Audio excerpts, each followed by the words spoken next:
जय हिंद। कैसे हैं आप सभी? मैं आशा करता हूं कि आप सभी लोग स्वस्थ होंगे और आप सभी का पढ़ाई बहुत अच्छे से चल रही होगी। तो आज हम आप सभी को संपूर्ण जानकारी देने वाले हैं एसएससी जीडी के लिए। जी हाँ, एसएससी जीडी का यदि आप फॉर्म भरने वाले हैं या भर चुके हैं, दोनों कंडीशन में आप इस वीडियो को देख सकते हैं और एक अच्छे तैयारी के लिए एक मार्गदर्शन आप ले सकते हैं। और कैसे तैयारी करें और किस प्रकार तैयारी करें कि हमारा इस बार एक सीट सिक्योर हो जाए, यानी आपके शरीर पर वर्दी चढ़ जाए, आपके वर्दी का जो सपना है वह पूरा हो जाए। तो बिल्कुल बने रहें इस वीडियो में, शुरू से अंतिम तक बने हुए रहिएगा, तब जाकर के सारा चीज आपका क्लियर होगा कि कैसे तैयारी करना है, कहाँ से करना है, क्या क्या चीज हमसे खोजा जा रहा है। तो सभी जानकारी आपको यहाँ पे मिलने वाला है। तो चलिए हम लोग शुरू करते हैं बिना देर किए हुए इस वीडियो को और देखते हैं कि यह आपका एसएससी जीडी जो है वह भारत सरकार कर्मचारी चयन आयोग यानी एसएससी के द्वारा, स्टाफ सिलेक्शन कमीशन के द्वारा यह निकाला जाता है वैकेंसी, जो कि आपके सामने निकल करके आया है। कुल पोस्ट जो है आपका वह है 39,481। 39,481 पोस्ट है और यह एक बड़ी संख्या है। इसमें आप अपना एक सीट जो है वह सिक्योर कर सकते हैं। तो आइए महत्वपूर्ण जानकारी पर हम लोग फोकस करेंगे। मेन मेन जानकारी यहाँ पे है क्या, तो देखिएगा कि to be published on the website of the commission के वेबसाइट पर, यहाँ पे देखिए यह वेबसाइट है, दिया हुआ है 5/9/2024। यह जो है 5/9/2024 को यह वेबसाइट अपलोड किया गया है। यहाँ पे नोटिस भी दिया गया है कि constable GD in central armed police force यानी CAPF एंड SSF यानी rifleman GD in Assam rifles and Saifee इन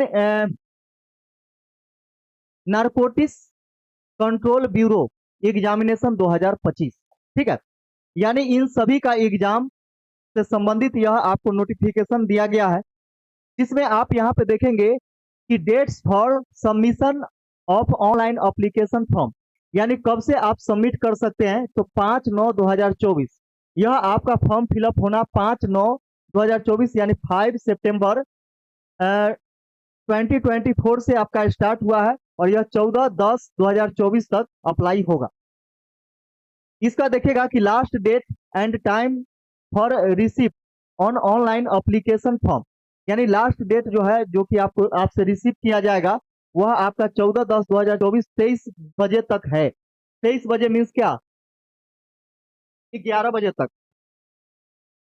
इसका last date and time for making online fee payment, यानी एक दिन और आपको पेमेंट के लिए, यानी अप्लाई तो कर दिए लेकिन किसी कारणवश आपका मान के चले कि 14 तारीख तक भी पेमेंट नहीं हो पाता है, तो आपको एक दिन और छूट दिया जाएगा कि 15 तारीख तक आप पेमेंट कर सकते हैं, लेकिन फॉर्म भरा होना चाहिए, आपका फॉर्म भरा होना चाहिए।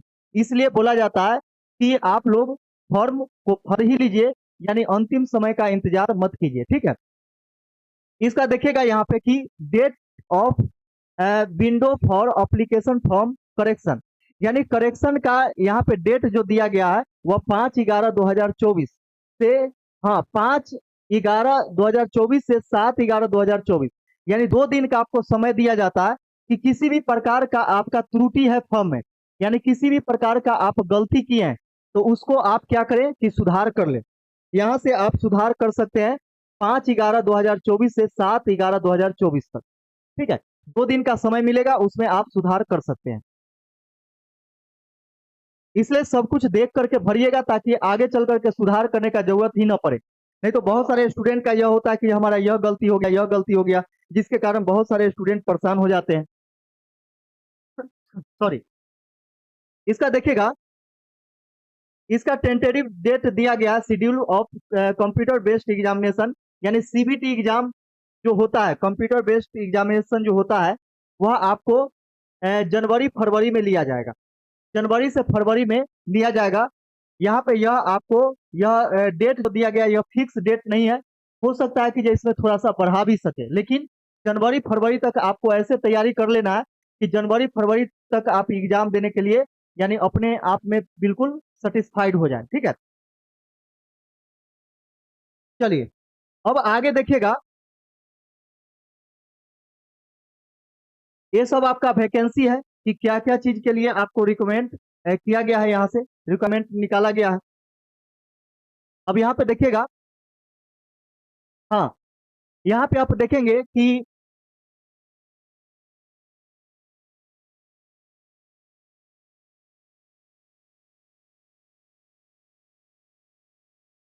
यहाँ पे आप देखेंगे कि यह कंप्यूटर बेस्ड एग्जामिनेशन जो होगा, यानी सीबीटी जो होगा, यानी सीबीई या सीबीटी भी बोलते हैं, यानी कंप्यूटर बेस्ड टेस्ट, ठीक है। यानी सीबीई जो एग्जाम होगा, कंप्यूटर बेस्ड एग्जामिनेशन, यह आपको कंडक्ट करवाया जाएगा अ, इन भाषाओं में। जैसे में इन लैंग्वेज में आप एग्जाम दे सकते हैं, इंग्लिश में दे सकते हैं, हिंदी में दे सकते हैं, या फिर 13 रीजनल लैंग्वेज आपको और भी दिया गया है, जैसे मणिपुरी हो गया, असमी आसामी हो गया, बंगाली हो गया, यानी मराठी हो गया। इस प्रकार के लैंग्वेज आपको दिया गया है। तो आप क्षेत्रीय रूप से आप क्या कर सकते हैं कि आपको जो लैंग्वेज में एग्जाम देना है, तो आप वहां से क्लिक कर सकते हैं, वहां पे ऑप्शन रहता है। एग्जाम जब दीजिएगा तो वहां पे आपको ऑप्शन दिया जाता है, आपको जिस भी लैंग्वेज में एग्जाम देना है उसमें आप एग्जाम दे सकते हैं। इसका देखिएगा कि फिजिकल यहाँ पे स्टैंडर्ड टेस्ट होता है, ये सभी चीज आप देख सकते हैं, यहाँ पे फिजिकल एलिजिबिलिटी टेस्ट होता है। इसके बाद देखिएगा आगे मेन मेन चीज हम आपको बता रहे हैं।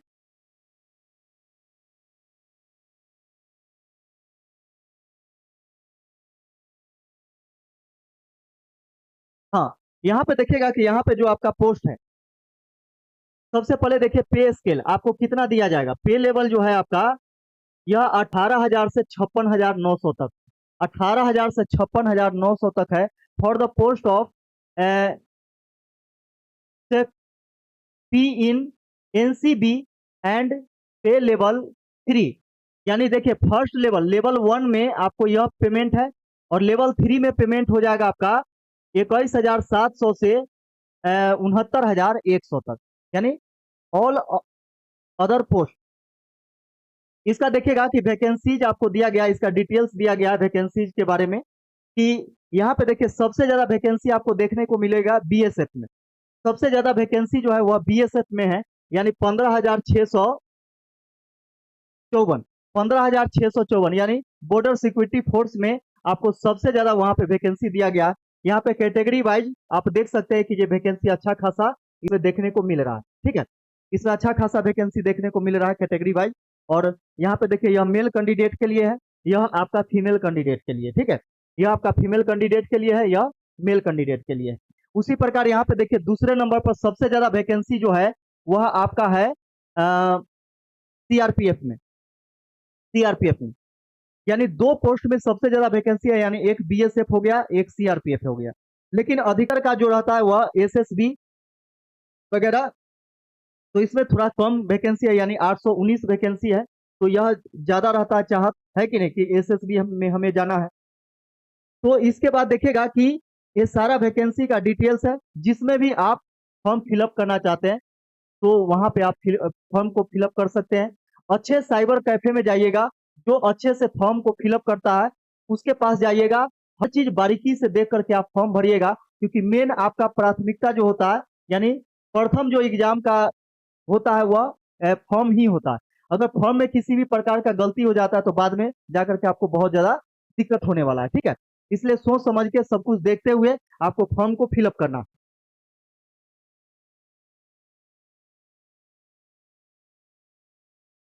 इसका देखिए ये सब, हाँ बहुत सारे स्टूडेंट का ये चीज रहता है क्या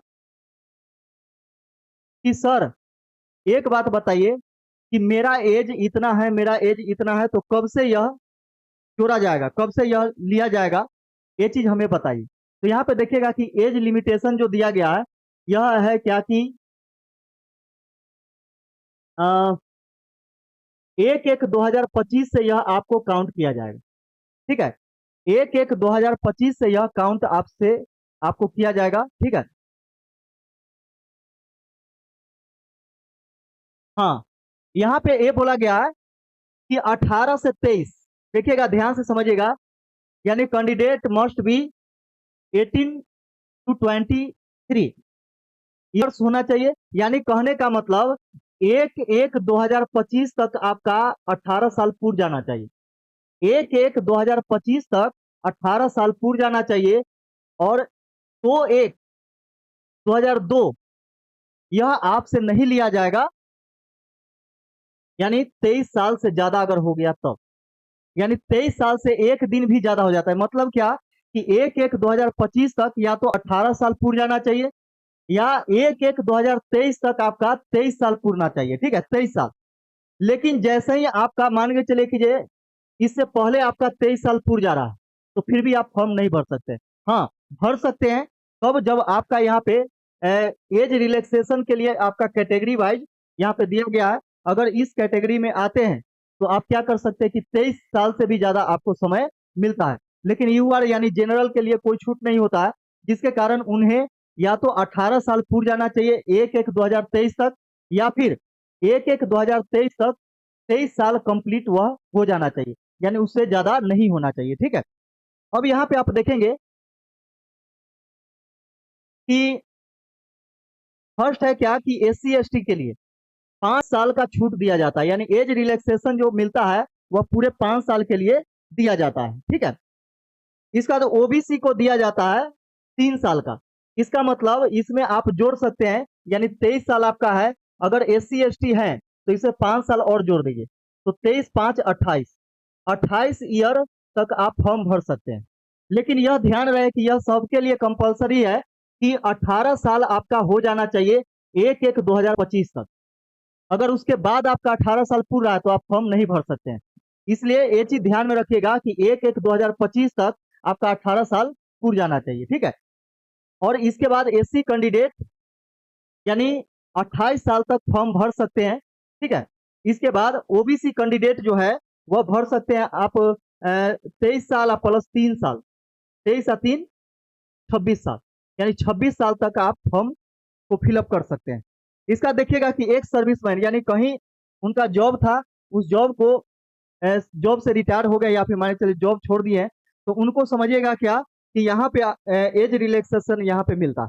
ठीक है, यानी मिलिट्री सर्विस वगैरह करके आए हैं, उनका रिकॉर्ड है। जैसे में मान चले अभी अग्निवीर वगैरह, तो अग्निवीर ये सब है, तो अग्निवीर आप कंप्लीट करके आते हैं, तो वहां पे आपको क्या होता है कि 3 साल का यहाँ पे छूट दिया जाता है, एज रिलैक्सेशन दिया जाता है।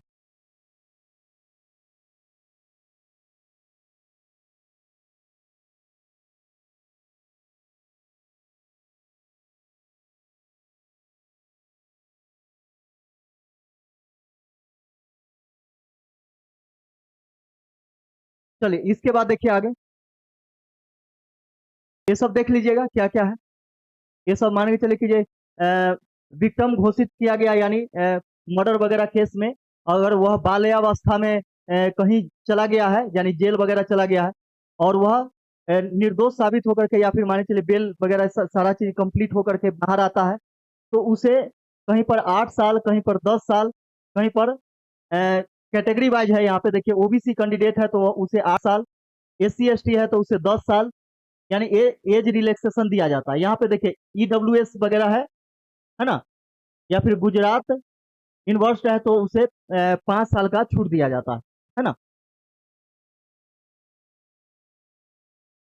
चलिए ये सब हो गया, मेन मेन चीज हम आपको हम बताना चाह रहे हैं, जिससे कि ज्यादा लंबा वीडियो ना हो।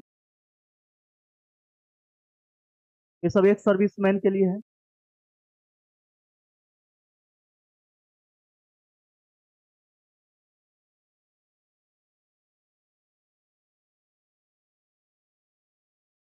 हाँ, सर्टिफिकेट वगैरह ये सब है।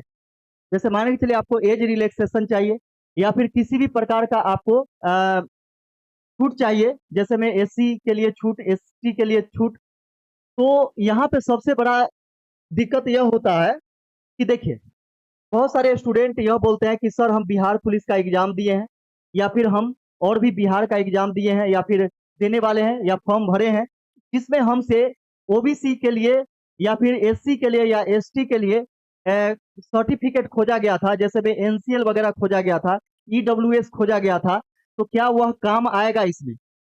यह इसमें काम आएगा। तो हम आपको एक चीज बताना चाहते हैं कि यह आपका सेंट्रल गवर्नमेंट का नौकरी है, यानी वैकेंसी है, और वह जो है आपका स्टेट गवर्नमेंट का वैकेंसी है। तो स्टेट गवर्नमेंट में अलग चीज लगता है और सेंट्रल गवर्नमेंट में अलग चीज लगता है।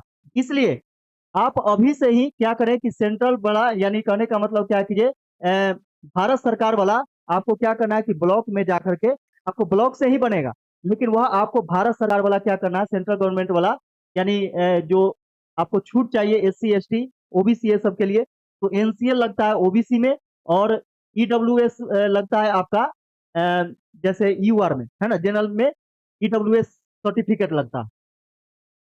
तो ये सारा सर्टिफिकेट आप क्या करेंगे कि बनवा लेंगे।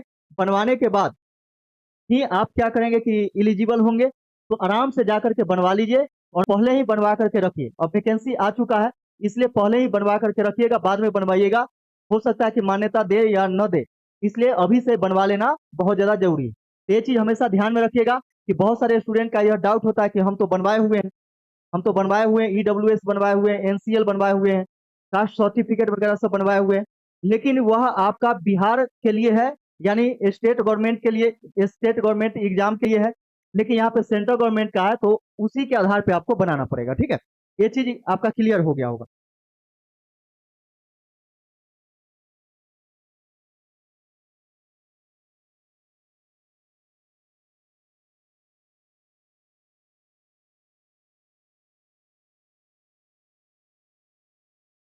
चलिए इसके बाद देखिएगा यहाँ पे,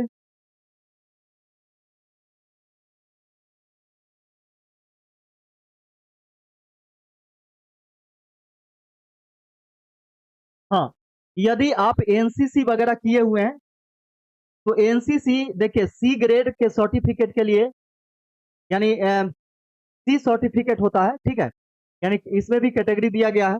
तो यहाँ पे सर्टिफिकेट का कैटेगरी होता है कि अगर सी कैटेगरी के आपका सर्टिफिकेट एनसीसी के द्वारा है, ठीक है, एनसीसी आप किए हुए हैं, तो वहाँ पे आपको 5% का छूट मिलेगा मैक्सिमम, यानी मिनिमम उससे कम मिल सकता है। तो मैक्सिमम आपको अधिक से अधिक 5% का छूट मिल सकता है। कहाँ पे? तो एग्जामिनेशन के मार्क्स में, यानी एग्जामिनेशन यानी रिटन एग्जाम जो दीजिएगा, उसमें आपको अधिकतम 5 अंक यानी 5% तक आपको छूट दिया जाएगा। यदि आपके पास बी कैटेगरी का सर्टिफिकेट है एनसीसी का, तो आपको मैक्सिमम 3% तक का छूट दिया जाएगा। यदि आपके पास एनसीसी ए ग्रेड का सर्टिफिकेट है, तो 2% का छूट मैक्सिमम दिया जाएगा। ठीक है, तो यह हो गया एनसीसी वाले के लिए। इसके बाद आगे देखिएगा,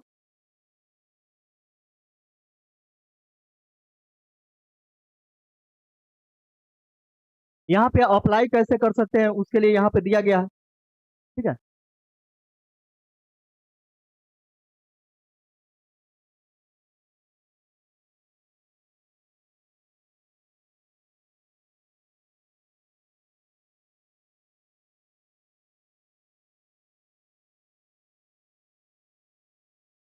देखिए सेंटर ऑफ एग्जामिनेशन, तो देखिएगा कि सेंटर ऑफ एग्जामिनेशन यानी जहां पर भी आप सेंटर चाहते हैं, जहां पर भी आप एग्जाम देना चाहते हैं, यहाँ पे सेंटर कोड वगैरह दिया गया। ठीक है, जैसे में देखिएगा कि भागलपुर के लिए यह कोड है, दरभंगा के लिए यह कोड है, मुजफ्फरपुर के लिए यह कोड है, इसका बाद पटना के लिए यह कोड है, आगरा के लिए यह है, यानी इस प्रकार आपका लखनऊ, प्रयागराज जो भी है, वाराणसी, ये सब के लिए यहाँ पे, और यह सिर्फ आपका बिहार एंड उत्तर प्रदेश के लिए, ये जो दिया गया बिहार एंड उत्तर प्रदेश के लिए, यानी जहां जहां आप सेंटर चाहते हैं, यानी जहां पर भी आप एग्जाम देना चाहते हैं, वहां पे आप उसका क्या कर सकते हैं कि यहाँ से भर सकते हैं। तो ये चीज हो गया आपका।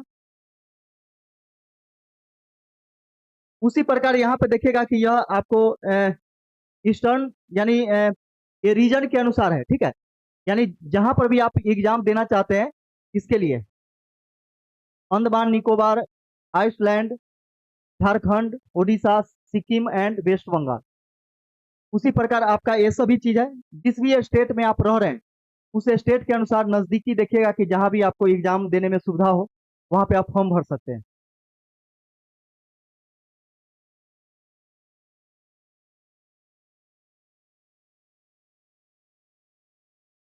हाँ, इसके बाद देखिएगा कि सोच समझ के भरिएगा, बाद में आपको सेंटर चेंज नहीं किया जाएगा। बाद में बोला गया कि सेंटर वहां पे चेंज नहीं होगा। तो ये चीज ध्यान में रखते हुए आपको क्या करना है कि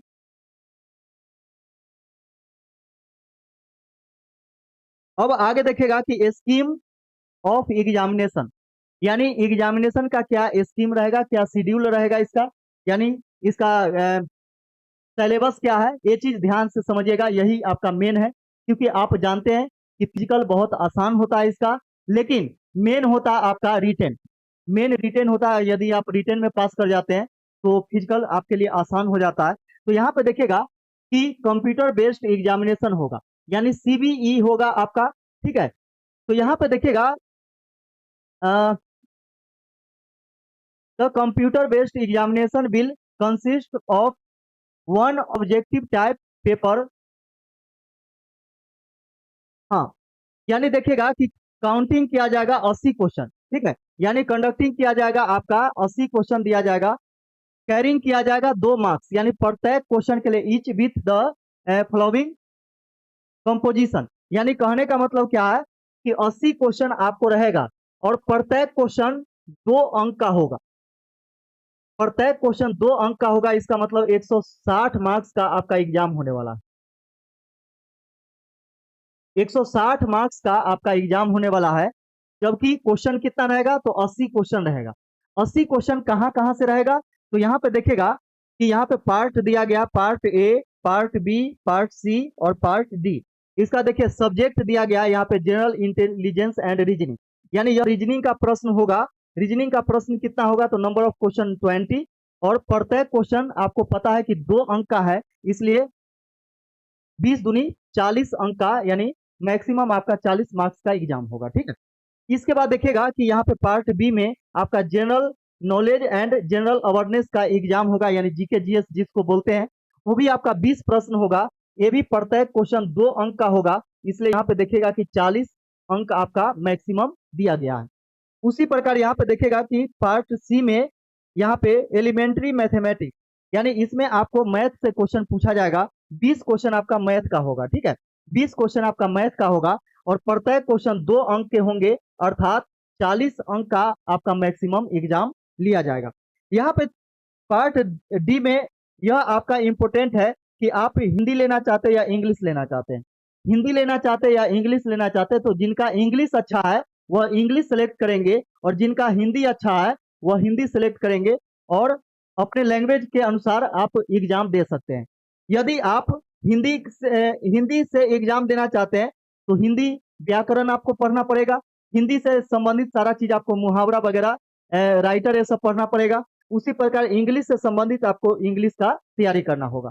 तो जो भी आपको लगे कि ये नहीं, इससे हम आसानी से पढ़ सकते हैं, तो ये भी आपका 20 क्वेश्चन है और प्रत्येक क्वेश्चन 2 अंक का है, तो यहाँ पे आपका 40 अंक टोटल दिए जाएंगे। ठीक है, तो ये हो गया आपका एग्जाम का। अब आपको हम बताना चाहते हैं कि कैसे आप तैयारी करें कि इस रिटन एग्जाम में आप अच्छा स्कोर कर सकते हैं। हाँ, यह आपका 60 मिनट का है, यह जो है आपको 60 मिनट। तो यहाँ पे देखिए मेन क्वेश्चन बनाना नहीं है, क्वेश्चन जल्दी कैसे बनाया जाए ये सबसे ज्यादा इंपॉर्टेंट होता है। क्वेश्चन बना लेना सबसे बड़ी बात नहीं है, क्वेश्चन को जल्दी से जल्दी बनाना सबसे बड़ी बात होती है। क्योंकि सोच के देखिए कि 80 क्वेश्चन है और समय कितना है तो 60 मिनट। सोचने वाली बात है कि एक क्वेश्चन पर आपको 1 मिनट भी नहीं दिया जा रहा। एक क्वेश्चन पर लगभग 52 से 53 सेकेंड आपको देखिएगा, लगभग वही एवरेज में आपको मिलने वाला है। तो सोच के देखिए कि यह 60 मिनट कैसे निकल जाएगा, आप सोच भी नहीं सकते हैं। इसलिए एक अच्छे तरीके से तैयारी कीजिए और इधर उधर से पढ़िएगा, समय बिना मतलब का बर्बाद हो जाएगा, आप कुछ भी नहीं कर पाइएगा। तो देखिए मेरा जो एक बैच लॉन्च हुआ है वह स्टडी मूड एप्लीकेशन पर हुआ। स्टडी मूड एप्लीकेशन पर पहचान का कोई मोहताज स्टडी मूड नहीं है, क्योंकि आप जानते हैं कि वर्दी ही दिलाने का यह सपना पूरा करता है। ठीक है, तो देखिएगा कि स्टडी मूड एप्लीकेशन पर आपको यह बैच लॉन्च किया गया है, किसका, मैथ और रीजनिंग का। मैथ और रीजनिंग का, इसका जीके वगैरह का सबका अलग अलग है, तो मैथ और रीजनिंग का एक ही साथ कंबाइंड बैच है, यानी कॉम्बो बैच है। मैथ रीजनिंग का मात्र मैथ और रीजनिंग का मात्र आपको अभी ऑफर फी चल रहा है 99 रुपया, मात्र 99 रुपया। इतना कम फी में कोई नहीं पढ़ाएगा, यह हम चिल्ला चिल्ला के ऑनलाइन बोल रहे हैं कि मात्र 99 रुपया में आपको मैथ और रीजनिंग दो सब्जेक्ट यानी मैथ और रीजनिंग का 99 रुपया में हम पढ़ा रहे हैं। चाहे जितना भी आप कमजोर से कमजोर हैं, आप बिल्कुल पहली बार पढ़ रहे हैं, कोई दिक्कत नहीं है, आप हमसे जुड़िए। और इसके बाद हम आपको 40 क्वेश्चन में मैथ और रीजनिंग मिला के कितना है, 40 क्वेश्चन है, इसमें हम 35 प्लस करवा देंगे, 35 प्लस करवा देंगे। यानी ज्यादा नहीं पढ़ना है, लेकिन इस तरह से पढ़ना है कि हमारे सामने जो एग्जाम आए वह आराम से जो क्वेश्चन आए हमारे सामने एग्जाम में वह आराम से बन सके और हम अच्छा से अच्छा मार्क्स को गेन कर सके। ठीक है, तो यहाँ पे आप देख सकते हैं कि स्टडी मूड एप्लीकेशन यदि आप डाउनलोड नहीं किए, गूगल के प्ले स्टोर पर आपको मिल जाएगा, वहां से आप डाउनलोड कीजिएगा तो आपको यह ऑफर बैच दिख जाएगा 99 रुपया वाला। ठीक है, बिल्कुल वहां पे जाइएगा, मस्त तरीके से आपको चैप्टर वाइज पढ़ाया जाएगा, पहले थ्योरी पढ़ाया जाएगा, इसके बाद आपको पढ़ाया जाएगा। ठीक है, यानी कहने का मतलब क्या है कि मिनी फाउंडेशन आप कह सकते हैं आपके एग्जाम तक, यानी बेहतरीन तरीके से, क्योंकि हमारे पास समय अच्छा खासा मिलेगा, है ना। यानी 5-6 महीना का समय मिल रहा है, बीच में 5 महीना का, 5 महीना में तो समझिए कि इतना बेहतरीन तरीके से आपका तैयारी हो जाएगा कि आप 35 प्लस स्कोर कर सकते हैं। और यह आपका स्कोरिंग सब्जेक्ट, इसी में आपका स्कोर मेन होता है। इसके बाद आप क्या करेंगे कि अपना टेस्ट वगैरह लगाने का प्रयास करेंगे, टेस्ट लगाएंगे, इसके बाद आपके अंदर यह बिल्ड होगा कि नहीं हम एग्जाम निकाल सकते हैं। तो ये रह गया आपका ये चीज। हाँ, ये तो ऑनलाइन का हो गया। यदि हमसे ऑफलाइन पढ़ना चाहते हैं, यदि कोई स्टूडेंट हमसे ऑफलाइन पढ़ना चाहते हैं, तो पटना, अगर पटना में आप अवेलेबल हैं, आप पटना में अवेलेबल हैं, तो पटना में यह क्लास चलता है मुसल्लापुर, रामपुर नहर, रामपुर नहर, मुसल्लापुर, पटना, मुसल्लापुर साई चौक के नजदीक, साई चौक के नजदीक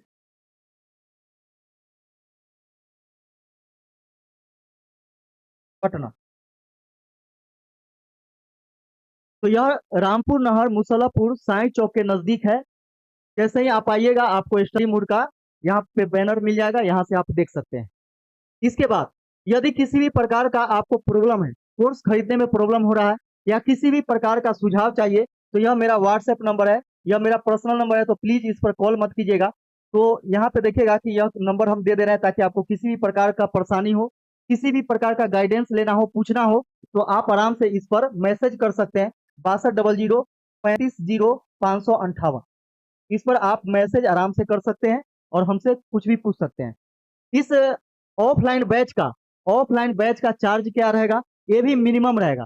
मात्र आपका 1000 रुपए में मैथ और रीजनिंग दोनों, मात्र 1000 रुपया में मैथ रीजनिंग दोनों रहेगा। इसका टाइमिंग है शाम, आज से ही शुरू हो रहा है, यानी 10 सितंबर, ध्यान रखिएगा, आज से ही शुरू हो रहा है शाम 4 बजे से, यानी शाम 4 बजे से 6 बजे, शाम 4 बजे से 6 बजे यह बैच शुरू होने वाला है। तो बिल्कुल ज्वाइन कीजिए, ज्वाइन करके एक बार सेवा का मौका देखिए दीजिए और देखिए कि आपका रिजल्ट कैसे होता है। और सोचिए 99 रुपया में तो आज के डेट में कुछ भी नहीं मिलता, लेकिन भरोसा जरूर मिलता है। तो हम आपका भरोसा कमाने वाले हैं, हम भरोसा दिलाते हैं कि आपको हम अच्छे तरीके से तैयारी कराएंगे और इसके बाद आप अच्छे पोजीशन पर पहुंच जाएंगे। तो एक बार हमें सेवा का मौका दें और इसके बाद देखें क्या कीजिए, आपके लिए हम बहुत कुछ कर सकते हैं। बस हमें पैसा नहीं देखना है, आपका रिजल्ट ही हमारी पहचान होगी, तो हमें पहचान बनाने की जरूरत है, वो भी आपके रिजल्ट के द्वारा। ठीक है, तो ये सब चीज रह गया आपका जानकारी। तो आराम से ऑफलाइन या ऑनलाइन दोनों में से कोई भी आप कर सकते हैं। इसके बाद देखिए आगे हम लोग देखते हैं, तो यहाँ पे निगेटिव मार्किंग भी है। निगेटिव आपका 1/4 है। 1/4 मतलब क्या, 4 गलती कीजिएगा तो एगो सही चला जाएगा।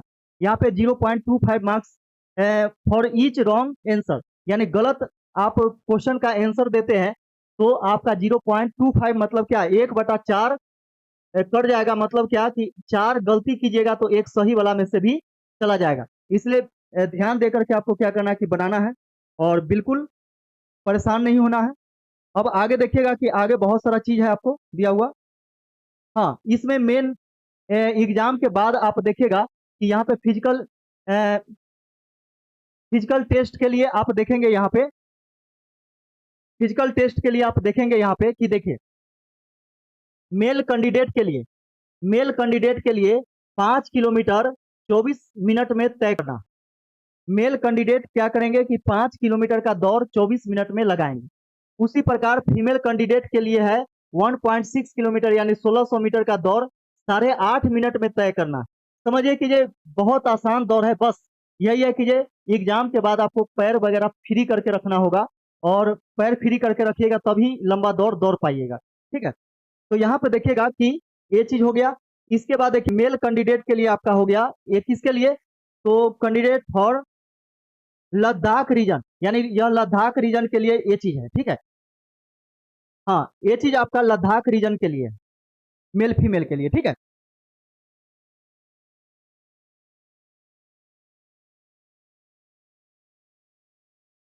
यह अलग के लिए है, यह आपका लद्दाख रीजन के लिए, क्योंकि वहां पे दौड़ने में कठिनाई होती है जिसके कारण, क्योंकि पत्थर पथरीला जगह है, इसके लिए यह कम दौड़ रखा गया है।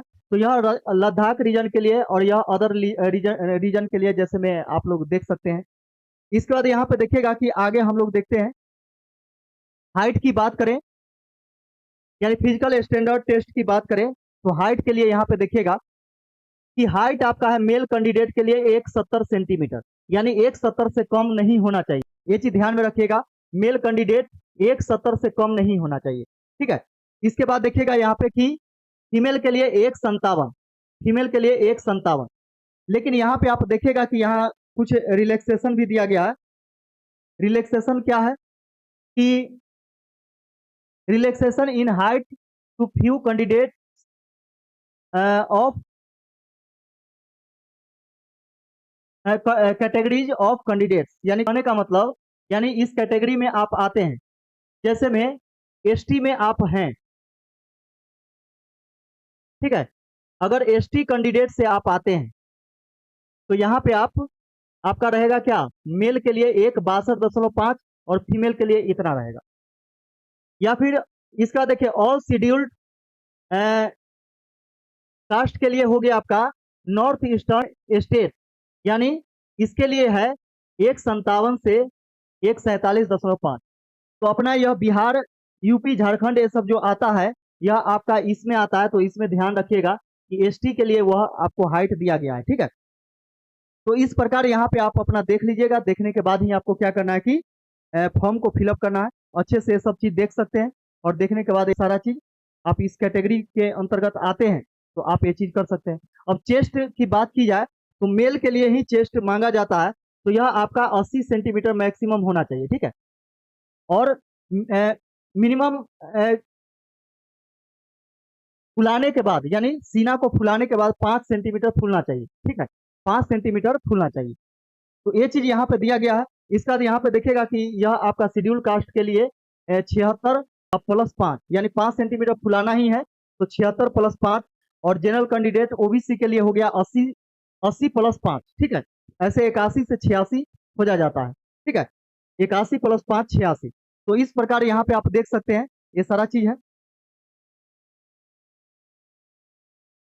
और टेस्ट तैयारी के लिए, टेस्ट तैयारी के लिए एप्लीकेशन का नाम तो हम बता ही दिए हैं, स्टडी मोड एप्लीकेशन है, वहां से आप ज्वाइन कर सकते हैं। इसका तो मेरा टेलीग्राम ग्रुप है maths Hungama, MATHS maths Hungama, HUNGAMA maths Hungama by Mukesh sir,